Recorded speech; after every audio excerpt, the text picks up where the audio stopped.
Here's something most investors miss. It's not recklessness that costs people money. It's being late. Big shifts start quietly in policy meetings and regulatory rooms long before they hit the headlines. Right now, the AI build-out is driving massive spending in energy, data, and infrastructure. There is a way to potentially benefit from that surge without betting on a single tech stock. To get the full breakdown, go to oxfordretire.com. Again, that's oxfordretire.com. Welcome to Timeless Wisdom with Dennis Prager. Hear thousands of hours of Dennis's lectures, courses, and classic radio programs. And to purchase Dennis Prager's Rational Bibles, go to DennisPrager.com.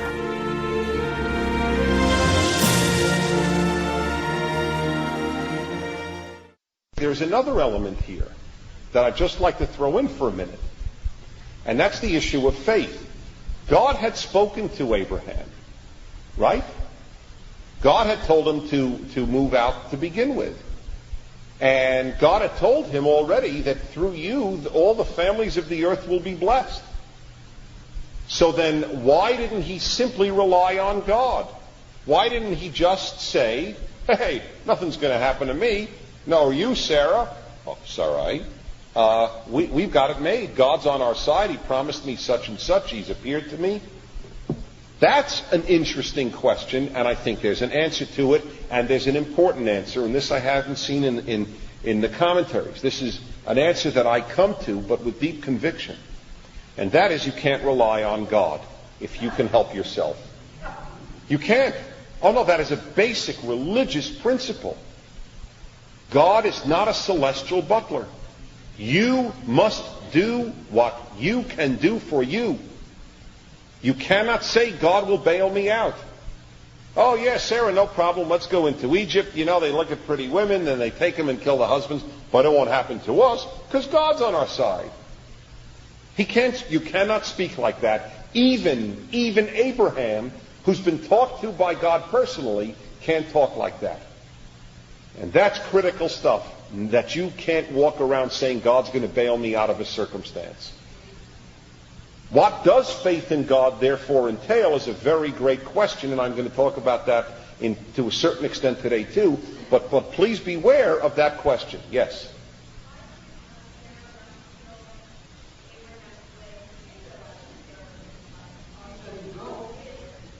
Okay. Why didn't Pharaoh kill Abraham when he finally did realize that he was her wife, her husband? Because he knew that he had gotten whatever he had gotten, and it's not fully clear. Some say impotent, some say some sort of venereal disease, some say some disease. It's not fully clear. He was just hit by God. And he knew it was from God. How he knew it was from God, I don't know either. That's not knowable. But the assumption, I have to take the stories at face value. By the story, we see that Pharaoh knew that it was from God and understood immediately what was the issue. And at that point, he wasn't about to fiddle around with God. But you make an interesting point there. Maybe Pharaoh wasn't as bad as Abraham had made him out to be. Then you have a good question.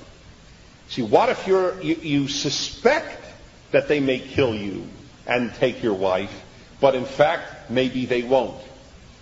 That enters the realm of the non-understandable. By the way, here's another interesting question. Why didn't Abraham answer Pharaoh? There's total silence. Absolute silence. Pharaoh yells at Abraham, why didn't you tell me? You got me ruined by God here. I ended up with your wife. Why didn't you tell me? And Abraham says nothing. My suspicion is he had nothing that he could say. What's he going to say? Well, frankly, I think you are such slime, and your society is so miserable, that if I would have announced it, you'd have killed me. What, is he going to tell the truth? You understand? There are times when it is better to shut up than to make a lie as an excuse, because the only answer is the truth, and the truth won't get him anywhere. It's not going to help. And it's only going to be insulting to a man who's already had a pretty rough time of it and looks like the honorable victim. Though the record of pharaohs does not lead one to assume that they all felt that way. Well, this beautiful woman is a man's wife. and therefore I will certainly not touch her. Listen, what did King David, who wasn't a pharaoh, do when he saw a beautiful woman who was his top general's wife? He got him killed. Uriah the Hittite. Okay, you don't have to go to pharaohs. Here was a Jewish king doing exactly that. Hey, it's a beautiful woman. I'm going to send this man off. Right? So I think it was pretty widespread practice, and fair to say that that's exactly what would have happened. Yeah.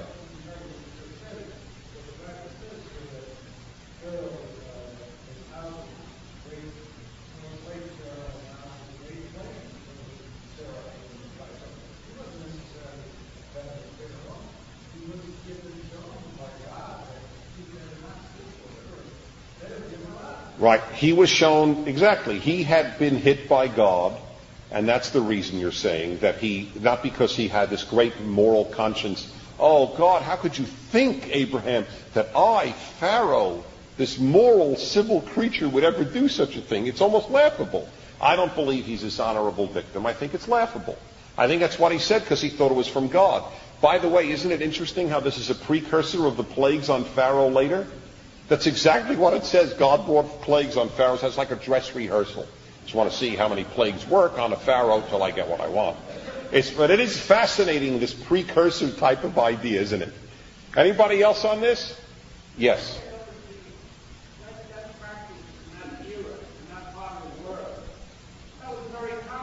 Yeah, exactly my point. It was totally common.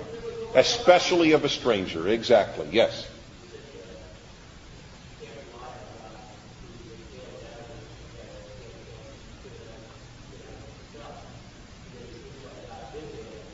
Yes, God did bail him out of it. That is true. In the final analysis, it was necessary. But you, the human, can't rely on that. You can't act as if God will bail you out. If God does, God does. But you must act.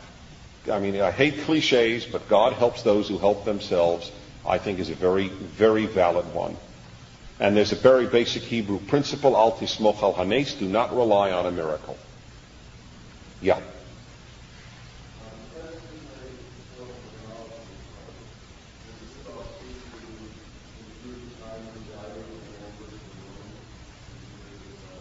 Does it speak at all about the value of a man versus a woman in ancient times? It certainly does. Women were property to a very large extent. Well,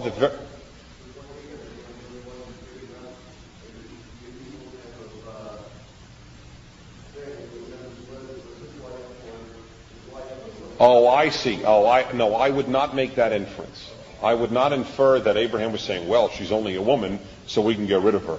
And I'm a man, and therefore my life is... I don't think so. I can't prove it, but I don't think that was the issue. I think that the issue was this is the only way to save ourselves. And literally ourselves. Because you're finished if I'm gone. I have more to tell you about what sister means, but now I would like to take a vote. How many think Abraham did the wrong thing? Okay, so it was somewhat convincing of an argument. If you still think it's wrong, I'm just curious, will someone representing the wrong position, just joking, I was play on words, will somebody representing the position that it was wrong, please tell me why you still think it was wrong? Yeah. Sin was lack of reliance and faith of God. Who else still thinks it's wrong? Yes? I said he's leaving a famine. And also, by the way, we don't know, this stuff is condensed time. He may not have realized that was the law in Egypt when he left to go to Egypt. He may have gotten there and realized it. Have you never gone to a place and then realized what sort of place it was, rather than knowing it beforehand? That's my suspicion, that was what happened. He got to a place, saw the morals of the place, and said, uh-oh, look at where we are. Okay, let me, yes.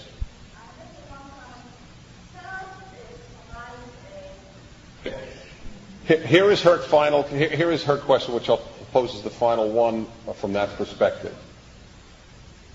Whether he said, which is a good way of summarizing it, whether he said that Sarai is his sister or his wife, she's taken by Pharaoh. Is that clear? Her fate is identical in either case. It's actually worse if he says husband, because then he's dead, and she has no hope of getting out. At least the other way, maybe he could bribe Pharaoh 5 years later or something. But her question is, what kind of man is it? What kind of love is it for a wife to know that another man is sleeping with my wife? Okay. Would you rather be dead and never see your wife again? Or would you rather have this miserable circumstance? Let me tell you something. I mean, it's for you to answer, not for me to answer for you. I will only tell you this. Much of life does not consist between a miserable alternative and a beautiful alternative. Much of life consists of a miserable alternative and a more miserable alternative. It is so important to understand that. Remember what I told you about Genesis? It's real life. This is real life. You won't have this dilemma, I promise you. You'll have different ones between miserable and more miserable. Countries have it. Should the United States of America have supported a right-wing corrupt dictator when the alternative was a communist takeover? My arguments were yes, because I didn't think that the alternative was democracy in some cases, but communism. And I thought that communism was worse than a miserable right-wing hoodlum, because far more people die, because communism lasts much longer than right-wing hoodlums, and so whatever. I'm not going to get into the argument now, but I'm merely saying I remember having that argument on a global scale just during the Cold War, which is not too long ago. And I kept saying that was the choice, not between democracy and this right-wing bumpkin, but between a right-wing bumpkin and a left-wing totalitarian. And it happens very often. And that realism strikes me as very powerful in this particular thing. I don't think he was pleased to know that his wife was in Pharaoh's place. By the way, as it happens, Pharaoh probably didn't sleep with her. Apparently, the implication is that he was about to, or that she went into the thing, but before he could do anything, he got real sick. This episode of Timeless Wisdom will continue right after this.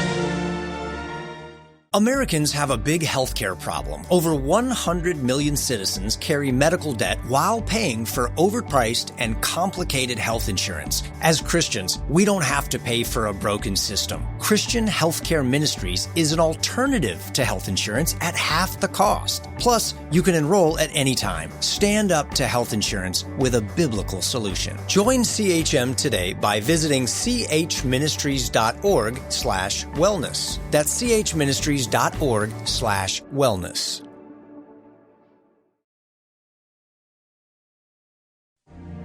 Now, back to more of Dennis Prager's Timeless Wisdom. Yes.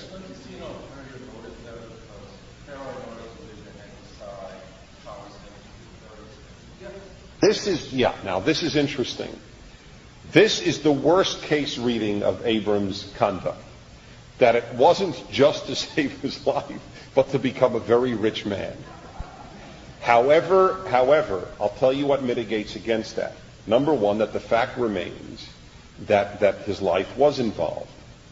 Number two, you will see later that he is not a materialist, that he refuses all wealth on 2 occasions, which we'll come to. Okay, which I think might actually argue on his behalf in that way. But you're right. The worst case descriptions of Abram say, look at that, gives his wife to become a rich guy. No, let me go on now. Okay, why tell the story? Why tell this story? Remember, I always ask in a biblical text, why is it related? What is there to be learned? I think for a number of reasons. Number one, tell you the type of world in which Abraham lived. It is very important for us to understand what the monotheistic battle was against. When you look at what the Torah eventually developed in terms of morality, and then look at the world that it came from, it becomes far more of an achievement and a necessity. I think that's one reason. I think another one is the honesty of the text. Jewish heroes are never perfect.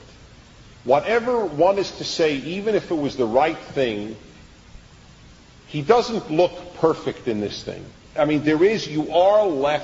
the reader is not left with a view of Abraham as saintly, but as a very shrewd guy who sits down very pragmatically and weighs the issues. I agree with that in the final analysis, but I don't leave with a saintly view of Abraham. I don't leave with a bad view of him. I agree with it. But I want you to understand that, and it's part of the Torah's thing to present the great Jews as flawed, real human beings, from Abraham to Isaac to Jacob to Joseph to Moses to King David finally. Okay? And that, by the way, as I've said to you, I think in the past, it gives me, at any rate, it lends credibility to the text that I'm reading. I can relate then. Can't every one of you, whether you agree with him or not, do you not relate to him? But if the man had said, look, I have but one life, and to give it up for the chastity of my beautiful woman, whom I know is equal to me, even though the rest of civilization understands that women are chattel. But I, Abraham, the father of my people, know that she is created in the images. That could have been done. Couldn't it have been done? But who would relate to him then? You'd go, wow, and then turn the page. You see, though, that's very important. This is a real live character with a miserable decision. Famine, Pharaoh, or death. Okay? That's the great, he didn't even they used to have those things with the doors. Behind one was a lion, behind one was a princess. One had a lion, one had a tiger, and one had a rhinoceros. So it's very different. Most of life is like that. It is not the princess or the lion. It's the lion or another miserable, verstunken animal. And so, that's... However, having said all that, one final thing here. Gunther Plaut thinks he sinned. I didn't want to tell you that before we had the second vote. I want to read to you what Gunther Plaut writes, whom I respect dearly. Okay? He has a whole thing on it, and then he writes, since both Sarah and Pharaoh were put in jeopardy by Abraham, the proper judgment would seem to support Nachmanides' comment, it was a sin. The rabbis generally assumed it was a sin. Isn't that interesting? And I don't agree with that, but Plaut says it seems to support it. If he were here, Rabbi Plaut,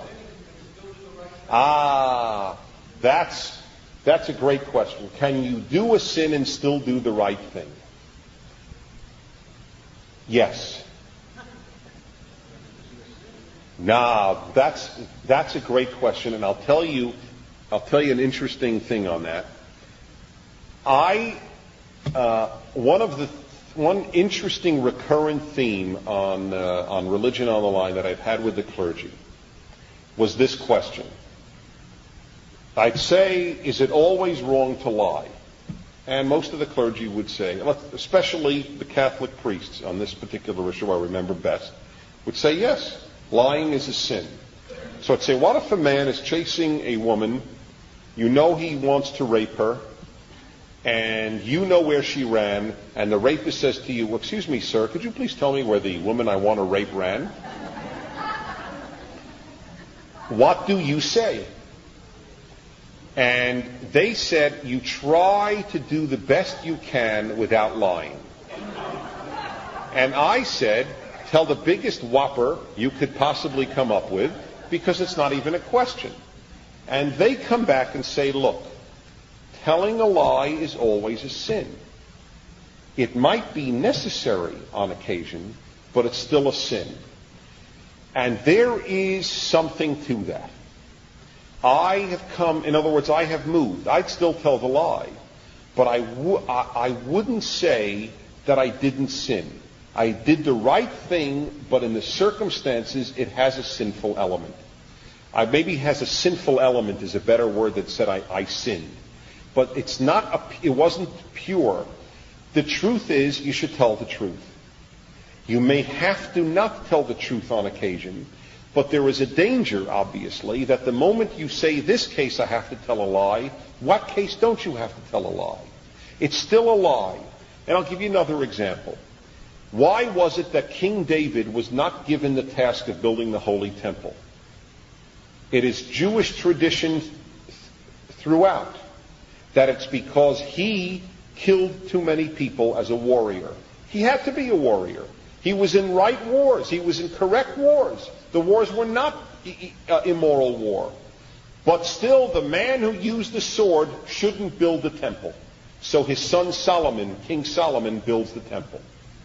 And I, who am very anti-pacifist, who believe that moral wars are moral wars, fighting Nazis was a beautiful act.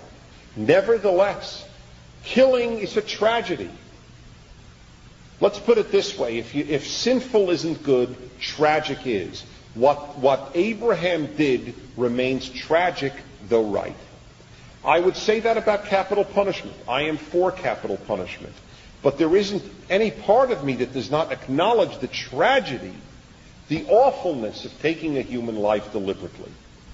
I know that. It's not something I jump for joy over. It's to me a necessity, a moral necessity. And that's what I think Plaut and Nachmanides are saying here, and it is a valid point. It was a tragedy that he had to give his wife to another man as if she were property. But there was no choice. That's the point. And that's the power of this story just stuck in there. If the Torah is a teacher, and Torah means teacher, that's what it's about. Folks, here's real life. It doesn't defend Abraham, the Torah. That's part of the beauty of it. There's no defense of Abraham here, and there's no condemnation. None whatsoever. Read it as you wish. Some say he sinned, some say he didn't, some say it was necessary. That's the beauty of this text. You have to learn from it. Okay, so it's a wonderful, and by the way, it happens later twice. That's what's part of the fascinating element of Genesis, but I'm taking it in the order and I'm not jumping around. Okay, we are up to, 13. What verse on 13? Huh? Oh, we are? Oh. Okay, one minute. Okay.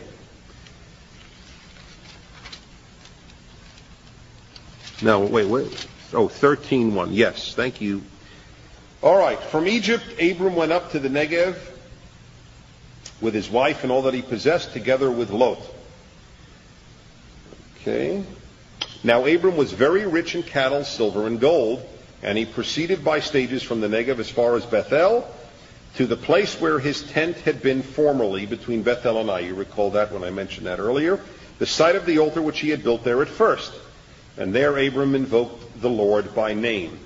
Lot, who went with Abram, also had flocks and herds and tents, so that the land could not support them, staying together. That apparently was the way it was in that world. If you had a lot of sheep and cattle and so on, you had to be in different areas. That's, I guess, because of the grazing and whatever other factors. So the land could not support them staying together, for their possessions were so great that they couldn't remain together. So there was quarreling between the herdsmen of Abram's cattle and those of Lot's cattle. The Canaanites and the Perizzites were then dwelling in the land. Abram said to Lot, "Let there be no strife between you and me, between my herdsmen and yours, for we're kinsmen." Remember, this is Uncle Abram talking to nephew Lot. "Is not the whole land before you? Let's separate." It's clear he did not think much of his nephew. He wanted to get rid of him. "Let us separate. If you go north, I'll go south. If you go south, I will go north. In other words, I'll do anything to get rid of you. Wherever you want to go, you choose." I mean, isn't that what it means? Isn't that obvious? It's one of those things to be inferred, but it's correct. Lot looked about him and saw how well watered was the whole plain. You're going to love this. How well watered was the whole plain of the Jordan. Okay? All of it. This was before the Lord had destroyed Sodom and Gomorrah. Here's one of those parenthetical sentences. I love them, just to help you keep up the narration.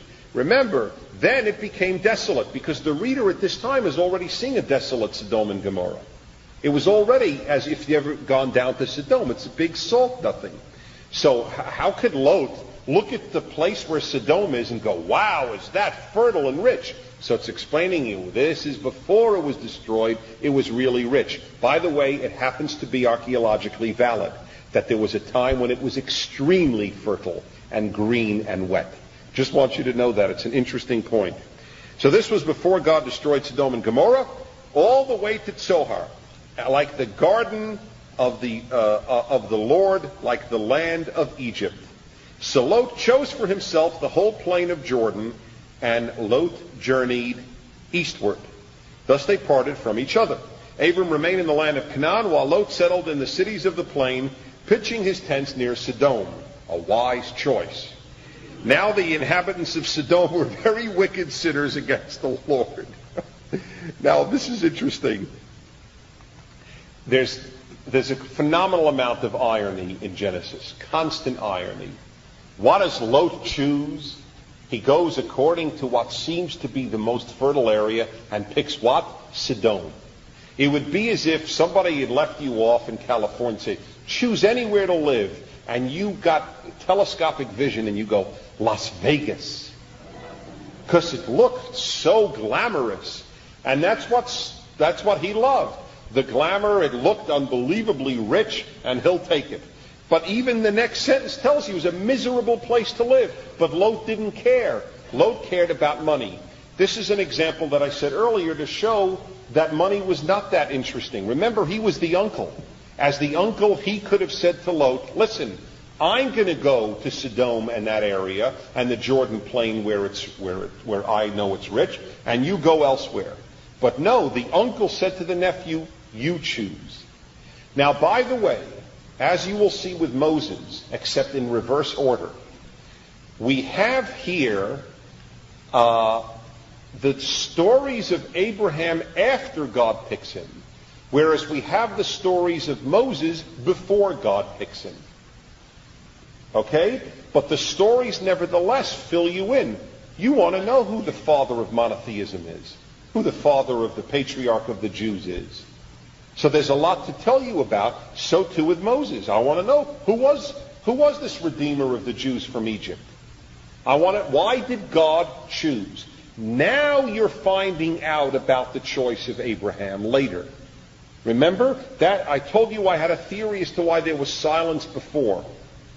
But now this is who God chose. And there is probably more stories about Abram than anybody else, except perhaps Joseph and Moses, and probably more than Joseph. I'd like to add up the words. It would be interesting to find out. It's just a huge amount about Abraham.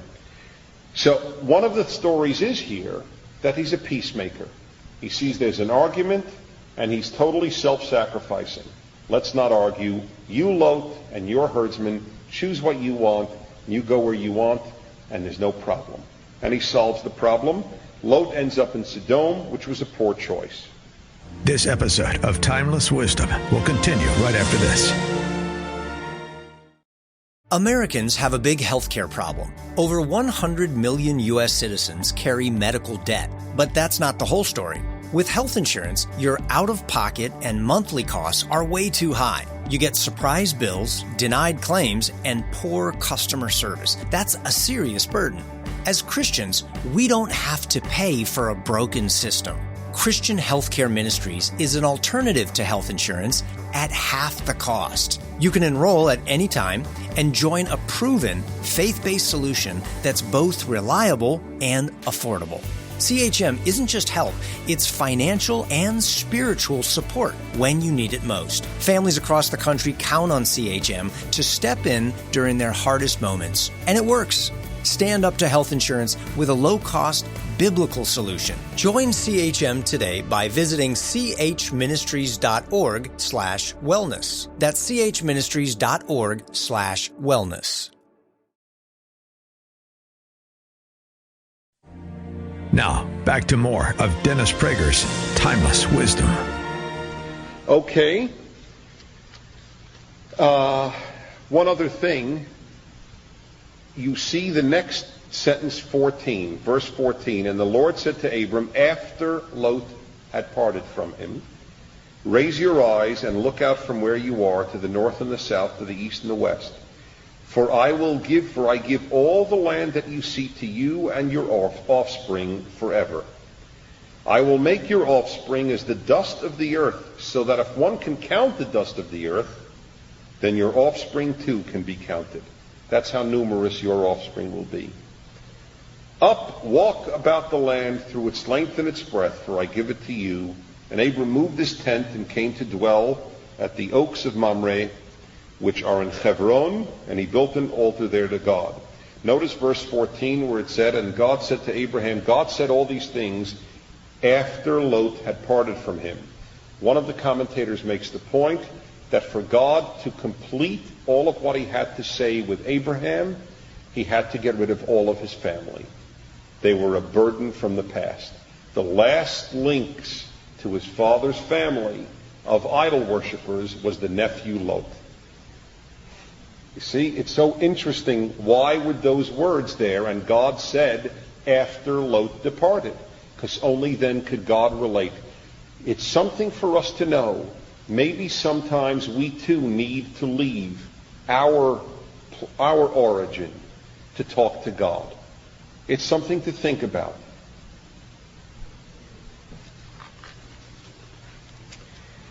There is another thing of phenomenal importance here, and that is the land in Judaism. There is no parallel fully to this in Islam, and none whatsoever in Christianity, which is not to say better or worse, it's simply to say that there is no parallel. The importance of the land to Judaism cannot be overstated. And I say this as one who does not live in that land.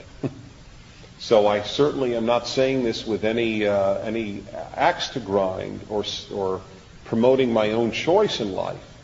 But intellectual honesty demands that we acknowledge how important the land of Israel is to Judaism. So much so that the rabbis later said, Jew moves to Israel, it is as if he has fulfilled the entire Torah. Now, of course, they say that about 20 other things, too. So, you have to take it slightly tongue-in-cheek. But they meant to say, this is where it's at. That this is what God intended for the Jews. To build a holy society. But you can only build a holy society in a place. Judaism is profoundly physical. It is the most corporeal religion of the monotheistic religions. It is bound to land, bound to people, bound to family, bound to law. It is not metaphysical a religion. It has metaphysical elements, but the religion itself is uniquely physical. That is why the mitzvot are physical. The laws of Judaism are very physical. And you will take this meat and you will eat this way and you will slaughter this way and you will take this branch of palm and you will take this citron, this etrog, and you will wash your hands this way. It is a very physical religion. You will wear fringes on your garment, and you will go 3 times a year up the mountain in Jerusalem to bring the sacrifices. It's a very physical religion, and the reason is because we live in a physical world. And if you don't invest the physical with holiness, if you separate holiness and physical, then you will have a bad world. The purpose of Judaism is to sanctify the non-sanctified. It's to sanctify the physical, which is not sacred. You make the land sacred. After all, that land was lived on by Canaanites and Perizzites and others, and it wasn't sacred. You make it sacred. And that is why God warns the Jews in Deuteronomy and elsewhere if you live as bad as the others who lived in there lived, the land will vomit you out, and those are the words it uses, just as it vomited them out. You Jews are here. You seed of Abraham are here to lead a sacred life on this soil. That's what I have made you for. That's what I have chosen this area for. That we have tried, and I am as guilty as any Jew, to much more spiritualize Judaism than it is. It's filled with the spiritual, but it's not just the spiritual. It is very physical. And that is why it can be seen by some people as a lower form in some ways of religiosity, being preoccupied. What is it that Jesus is reputed to have said? It is not, and tell me if it's Jesus or if it's someone else, I believe it's in Matthew. It is not what goes into your mouth that matters, but that which comes out of your mouth. It's not an argument here with Jesus or whoever is attributing that to Jesus. It is a statement of difference. Judaism holds that what goes into your mouth is important. Of course what goes out of your mouth is important. But what goes in is also important. That you must lend to time, to space, and to place sanctity. This is the beginning of it. This land I give you, and this is the land over which the battle for humanity will take place as I, God, see it. That's Judaism. The Jew embodies it. The Jew is physical, and the land is physical. That is part of the reason, I'll talk about this much later on, why I don't believe the Torah talks about a hereafter. Whereas what happens after you die is a very major theme in the New Testament. It is not talked about in the Torah. It is simply ignored. The physical, sanctifying this physical world is the preoccupation of the Torah. And it starts with the land.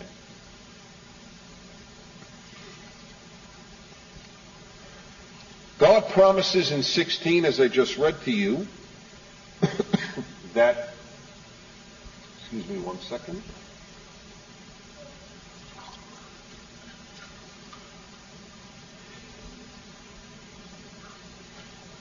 God promises to Abram that his seed will be numerous, and yet Sarah can't give birth. Here is an example, by the way, of where you could imagine Abram standing there and going, huh? And by the way, he does that. He actually asks God later on, how exactly are you going to do it? You will see. It's again the humanity of it. Even if it's God speaking to you and it doesn't make sense, it still doesn't make sense. Even if it's God. That's what's so remarkable about all of it. Now, all of this is completely stopped for a moment. Remember the Tower of Babel story? Just came out of nowhere and then back to the other story. You have that a fair amount here. And here all of a sudden, chapter 14, exactly the same thing. And I will not read the whole chapter. This is one of the times I'll just summarize. Now when Amraphel, king of Shinar, Melech Shinar, Aryoch, the Melech of Elasar, Kedola Omer, the king of Elam, and so on, were the kings of nations. They all started fighting with each other. That's most of chapter 14, the names of kings and places where they fought.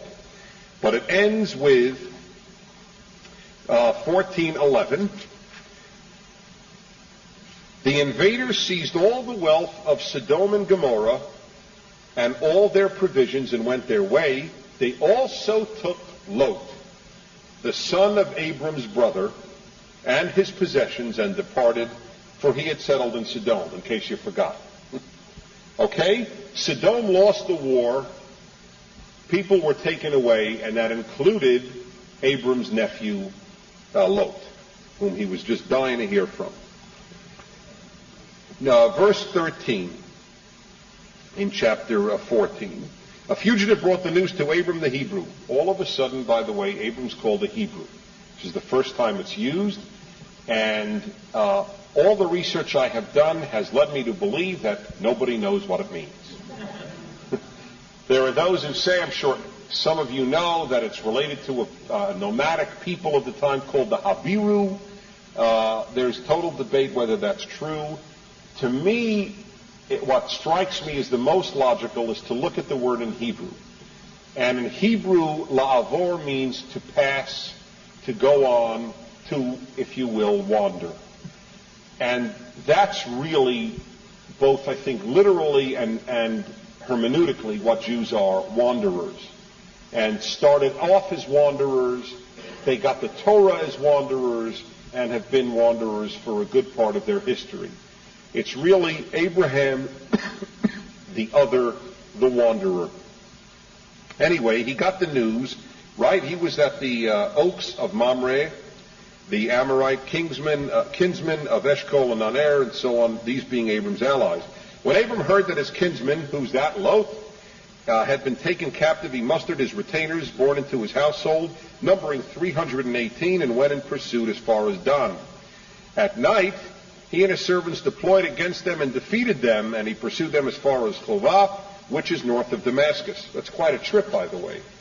So that was a good little battle just to get his nephew, whom he didn't like. He brought back all the possessions. He also brought back his kinsman Lot. Now, if that doesn't give it away, here is one of those rare moments I am convinced of deliberate humor. Brought back possessions, and he brought Lot, and his possessions, and the women and the rest of the people. So, which gives you an idea, perhaps, of women back again. Oh, yes, and the women were brought back, too. At any rate, this is important because it tells you another thing about Abraham. First, he was the peacekeeper, right? What have we seen about Abraham? These are important things. We saw that Abraham was a peace lover. He made peace between the battle between his men and Lot's men. Wherever you want to go, please, just so long as we have peace. And now, though, he's a war maker. So was Moses. And there's a very big lesson here, I am convinced. A great leader has to know when to fight and has to know when to make peace. Moses knew when to kill an Egyptian, and Moses knew when to just speak up and make peace. You can't only be a peace lover, and you can't only be a war lover. You have to know when both are necessary. It's as true today as it was when this was written. A leader who is a pacifist won't work. I'm talking about the leader of all. Is a given movement, like in the case of Gandhi, the peaceful or nonviolent resistance was very appropriate, but it's a separate issue. He was not against a violent nation being against the English. Nonviolent resistance against the Nazis would have been suicidal. You have to know when to fight and when to make peace, and it depends on who your enemy is. At any rate, Abraham obviously knows how to fight. Okay, when he returned from defeating Kedorlaomer and the kings with him, the king of Sodom came out to meet him in the valley of Shaveh. Let's see, how is it in Hebrew? 17, sometimes the English. Yeah, Shaveh. Which is the valley of the king. And Melchizedek, king of Shalem, or Salem, brought out bread and wine. Okay, this king did. He was a priest of God Most High. Now that's very interesting. This was a monotheist king. A non-Jew monotheist is described here. It happens later too. Just wanted to point that out to you. And he blessed him, saying, Blessed be Abram of God Most High, creator of heaven and earth, and blessed be God Most High, who's delivered your foes unto your hand. And Abram gave him 1/10 of everything. Okay, which is impressive. Again, the generosity of the man. Then the king of Sodom, this slight contradistinction to Kedorlaomer, the king of Sodom said to Abram, Give me the persons and take the possessions for yourself. But listen to this.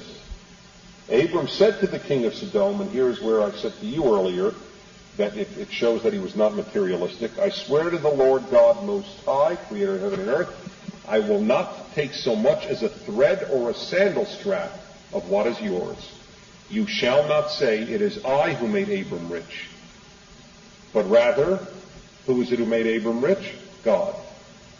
Okay, it's interesting. He refused all of what he was to be given. For me, nothing but what my servants have used up. As for the share of the men who went with me, Aner, Eshkol, and Mamre, let them take their share.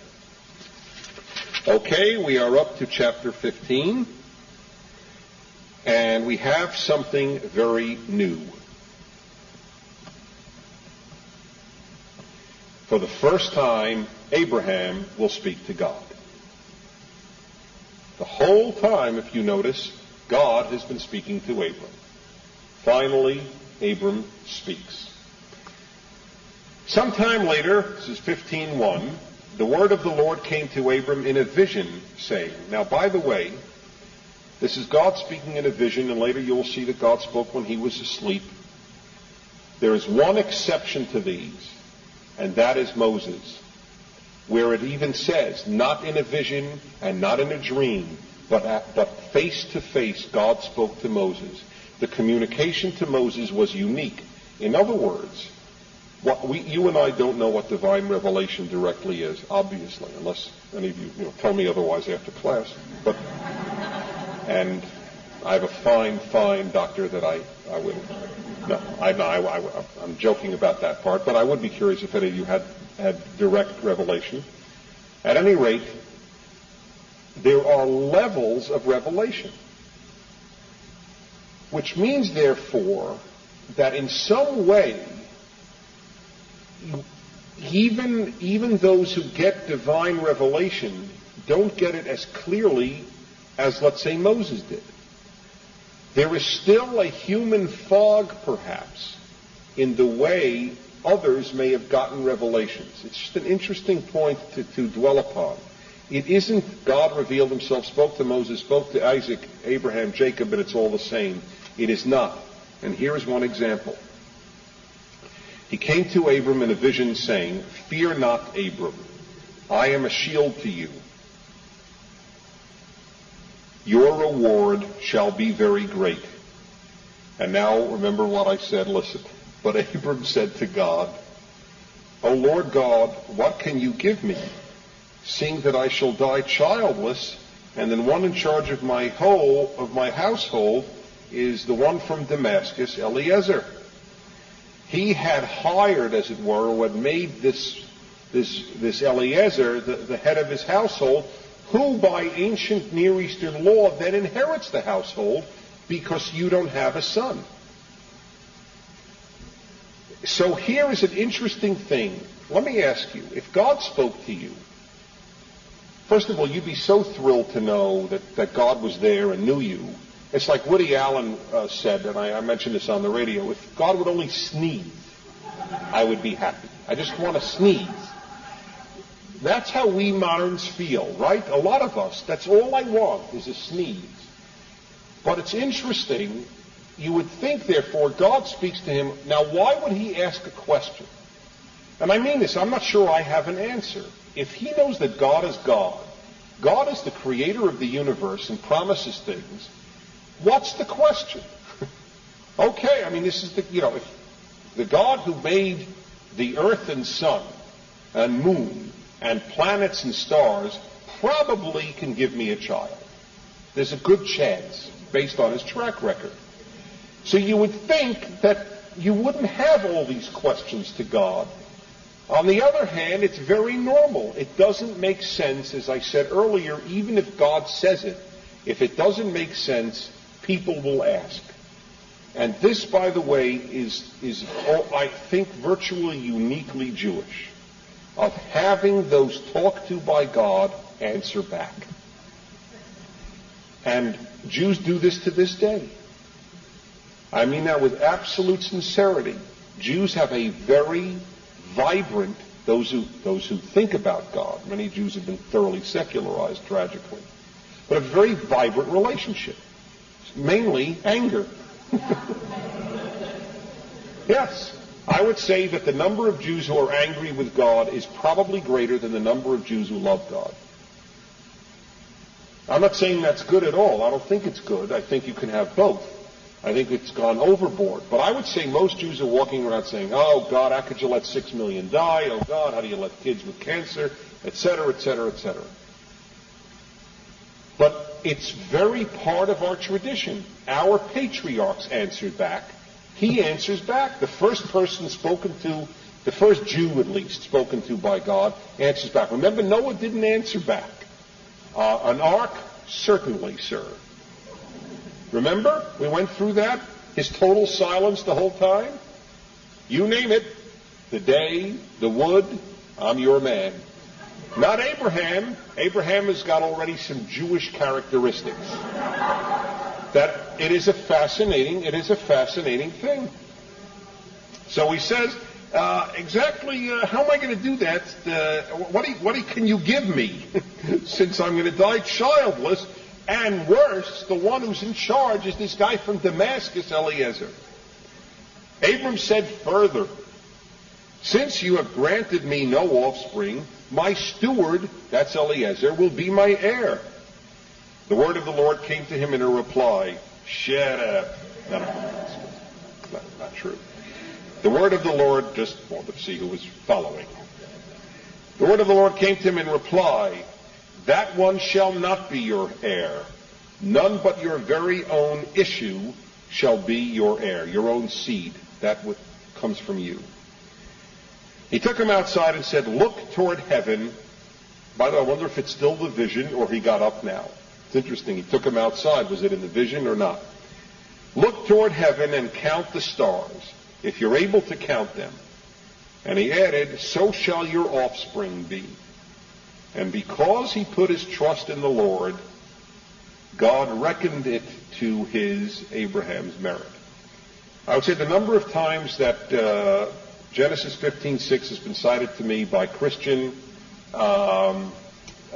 pastors that I've been in dialogue, it probably by now has entered the thousands. This is about as frequently a cited Hebrew Bible phrase as Protestants in particular will cite. And because he put his trust in God, God reckoned it to his merit, or considered it meritorious, or however the translation might be. Evelyn, what translation do you have on that? Good, so what does it say? 15:6. Okay, which is in some ways more fully literally accurate. Abraham believed in God, and God credited to him his righteousness. Christians use this, Protestants use this, not Catholics, but Protestants use this as one of their basic text phrases for the belief that faith is what saves rather than works. Because they say, look, this is what God said about Abram, that it was his faith in him that he counted toward his merit. Now, I don't read that from it. What I do read is that it is critical that you be faithful. But not that faith alone is the issue. Again, I don't want to get into a theological argument on one of the most ongoing of these debates. But it is true that God here is stating the importance of faith. Now, what does faith mean? This episode of Timeless Wisdom will continue right after this. Americans have a big healthcare problem. Over 100 million citizens carry medical debt while paying for overpriced and complicated health insurance. As Christians, we don't have to pay for a broken system. Christian Healthcare Ministries is an alternative to health insurance at half the cost. Plus, you can enroll at any time. Stand up to health insurance with a biblical solution. Join CHM today by visiting chministries.org/wellness. That's chministries.org/wellness.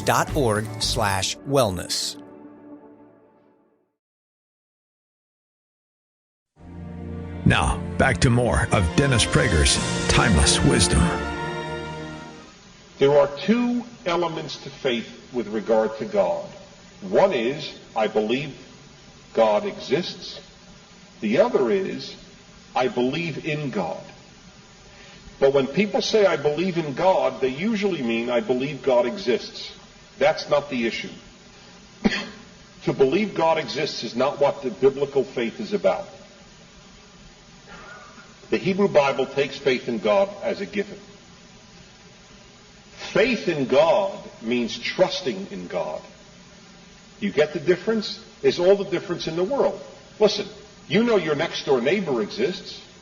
There's no question about that. The question is, do you trust him? That's the issue with God. There is no issue in the Bible whether God exists. It would be absurd. It would be an intrinsic absurdity. Of course God exists. There are those who may believe in other gods, but there's no question about a God existing. The question is, do you have trust in this God? That's what Abraham had. He's old. His wife is old. He's promised descendants who number the stars in the sky, and he believes that. So the issue for Abraham was never, is there a God? Who's he talking to? Of course he believed God exists. The question is, do I believe in God? Do I trust him? And that he did. That's what the merit here was that is talked about in this very important little verse. And that, by the way, is our modern dilemma. A lot of people believe in God, but don't have faith in him. That's a big difference. That's really worthy of an entire evening on its own, and I won't develop it at any length. But I do want you to think about that issue. The difference between knowing God exists or believing God exists, and on the other hand, actually having faith in God's Word. That's the issue. That's the issue for the Jew. It's the issue for the Muslim. It's the issue for the Christian. Do you have faith that God means what he says? And that takes faith. I believe God exists. It's a little difficult sometimes to believe that God really will work things out in this world. It looks too miserable. It looks too messy. That's the question in life. And when I read this, I get more faith. I told you that this stuff builds my own faith. I understand now that's the issue. The issue was he's not an atheist, Abraham. The issue was that he believed him. And by the way, God had no track record to be believed. That's very important.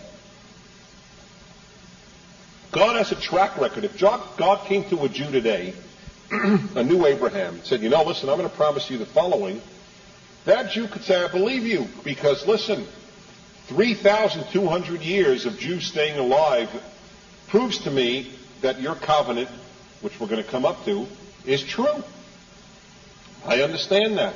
You're good for your word, including the miserable stuff you promised. You're good for your word. But Abraham had no basis of saying that. All he knows is he's been thrown out of his father's house.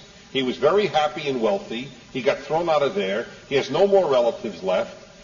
He gets stuck with Pharaoh, gets embarrassed at the least in Egypt with his wife in bed with the king, is gallivanting around the world, ends up having to rescue his nephew, whom he couldn't stand to begin with. And in the meantime, he's getting older, his wife is getting older, and God keeps telling him, you see that sand? And the next time, you see those stars? It's a little overkill here. And he finally says, well, it's a little difficult. And then God answered him back, and then finally it's clear if he still has faith. That's the issue. Do you have faith in God? Now, if God didn't make a promise to you, God did make a promise collectively. That's the issue. I believe in God's collective promises. God didn't make a promise to Dennis. But I do believe that God made a promise to the Jewish people. If I didn't believe that, I would not be Jewish. I would not stay Jewish after the Holocaust if I did not believe that God were involved with the Jewish people. I think it's an interesting decision to stay Jewish after Hitler, but it's not a very rational one. There has to be, in the final analysis, some really good reason that you would risk it again, given the suffering that is involved often in being a Jew. And that I believe in. I do believe, and this, as I say, the studying of this increases my belief each time. Well, God does say that to him in 15:6, or actually the Torah says it of him. Then God said to him, I am the Lord who brought you out from Ur of the Chaldeans to give you this land as a possession. And he said, it's interesting, he still has questions. Right after he's praised for having all this faith, 2 verses later he asks God the following, God, how will I know that I am to possess it? Isn't that interesting? I just find, these are not snotty questions like some of my callers on KABC. It's a very nice way of posing the thing. Excuse me, God, but how exactly will it come about? In other words, he posed it not as challenge, but as curiosity. I was just wondering, how is it going to happen? So the answer is real helpful. God answered, bring me a 3-year-old heifer. Hey, that's what you call a non sequitur. A 3-year-old she-goat, and a 3-year-old ram, a turtle dove, and a young bird. There are a few moments like this that a good humorist could make a tremendous film without in any way departing from the text. Another one is with Moses. Moses says to God, finally at the burning bush, who are you? What's your name? That's exactly what he asks. And God answered, I am who I am. And I always imagine at that moment Moses thinking, oh, now I know. Gee, that's really clear. Thank you very much. Just ends the whole issue. And you have this, it's exactly the same thing here. Look, how am I going to know that I'm going to possess this land? I'll tell you how. Bring me a turtle dove and a she-goat. Isn't that terrific? But what did he do? The next verse, he brought them. All these and cut them in 2, placing each half opposite the other. But he did not cut up the bird. Birds of prey came down upon the carcasses, and Abram drove them away. Now, in all seriousness, Abram must have known what was about to happen, or he would have truly been confused. Because if you ever answered anybody that question, well, just bring me a turtle dove and a couple of she-goats, they would not understand what you meant. The assumption is that Abraham actually did. That these were ways in which major religious deals, as it were cut in the old days, very old days, in the ancient world. In other words, he knew something was about to happen. As the sun was about to set, a deep sleep fell upon Abram. You see, again, and a great dark dread descended upon him. He was in fear, for good reason. And God said to Abram, know well that your offspring shall be strangers in a land not theirs. Right? We're talking, of course, about Egypt. And they will be enslaved and oppressed 400 years. But I will execute judgment on the nation they shall serve, and in the end they will go free with great wealth. As for you, because there is an element of that. He was wondering, how am I involved in all of this? As for you, you shall go to your fathers in peace. You will be buried at a ripe old age. And they shall return here, that is your descendants, in the 4th generation, for the iniquity of the Amorites is not yet complete. It's a very important statement. Who are the Amorites? One of the people living in Canaan. I am not going to kick out those people until they deserve to be. You Jews cannot come into the Holy Land and dispossess innocent people. You will have to wait till they're miserable enough to deserve it. And that's a very important moral lesson. Even though you're my chosen people and I have this great mission to humanity, God, can't do an immoral act for a greater moral purpose. I can't dispossess innocent people from the land to make my holy people in the land. You understand how important that is? You can't do sinful things for greater goods. It's one of the greatest possible lessons in life. That's Lenin's old line when making the Russian Revolution, the Bolshevik Revolution. In order to, in order to make omelets, you got to break eggs. So the eggs were people. Break people for the greater progress of Soviet society. When the Amorites are bad and in any event would self-destruct, as bad nations do self-destruct, that we know from history, then you'll go in, and not until then. This obviously was not for Abram. This was not an issue for him. This is an issue for us.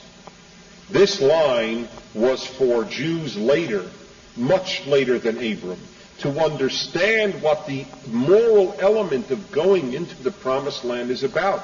You can't dispossess innocent people. And there are a lot of contemporary things to be learned from that, I dare say, but I don't want to get into the most sensitive issue in Jewish life, because it's just not germane right now. Okay. When the sun set and it was very dark, there appeared a smoking oven and a flaming torch which passed between those pieces, the pieces of the animals that he had cut up. On that day the Lord made a covenant with Abram, saying, to your offspring I give this land, from the river of Egypt, that's the Nile, to the great river, the river Euphrates, which is, of course, in modern Iraq. That's the land given to the Jews, to Abraham, to the Jews, from the Nile to the Euphrates, which is, of course, vaster than Israel, with or without a West Bank, even with Jordan. The Canaanites, the Kenizzites, the Kadmonites, the Hittites, the Perizzites, the Rephaim, the Amorites, the Canaanites, the Girgashites, and the Jebusites. Those were the nations living there. One word on this, and then and with this I'll conclude. We'll just have to pick up at chapter 16.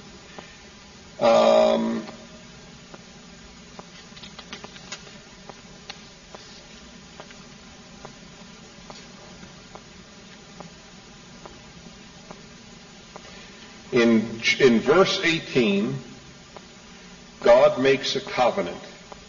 This is called the covenant of the pieces, Brit Ben Habtarim in Hebrew.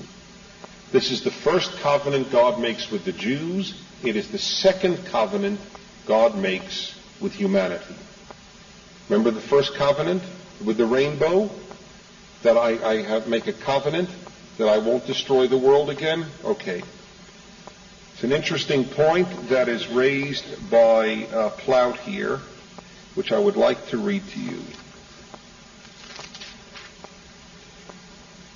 In a society in which the capriciousness of the gods was taken for granted, writes Nachum Sarna, the covenant between the pieces, like the covenant with Noah, set religion on a bold, new, independent course. Do you understand why? The gods of the world acted capriciously. They did what they want, just like people do what they want. People are generally unpredictable. Or worse, they're predictable. You bribe them, they'll do this. What did ancient people do with their gods? They bribed them. Sacrifices were bribes, much more than they were thanks or sin offerings. They were bribes. I'll give you this, so you give me this. Okay? That was the way they were. What Sarna is saying and Plout brings here is brilliant. A covenant means not capricious. No matter what you do, this is what I, God, promise. I promise you, I am predictable. I'm telling you right now. To you, Noah, I will never destroy the world again. To you, Abraham, I am telling you, no matter how you act, your children act, it will not affect the fact that I will make you a big people and give you this land. Okay? Are you with me? That's predictability. That's a covenant. However, the uniqueness of this covenant, is Platt will say, is that there are no obligations on man. These first two covenants, unlike later covenants with the Jews, which make demands on the Jews, are only demands upon God. Abraham doesn't have to do a thing. Noah didn't have to do a thing. Both covenants have one outstanding feature in common. They obligate God but demand nothing of man. In contradistinction to many later references to Brit, by the way, when a Jewish boy, baby, on the 8th day has a bris, or Brit, that doesn't mean circumcision. It means covenant. It's too bad it's called, let's go to the circumcision. It should be, let's go to the covenant when we speak in English, because in Hebrew, Brit means covenant. Brit Milah means covenant of the circumcision. That's the whole term there. But that's what it is. That's the covenant. That's why it's such a big deal. Contradistinction to many later references to Brit, in which God's covenant with Israel is made dependent on Israel's continued faithfulness, the Bible here makes God's commitment unconditional. Not only has God created a physical universe, it's a beautiful point.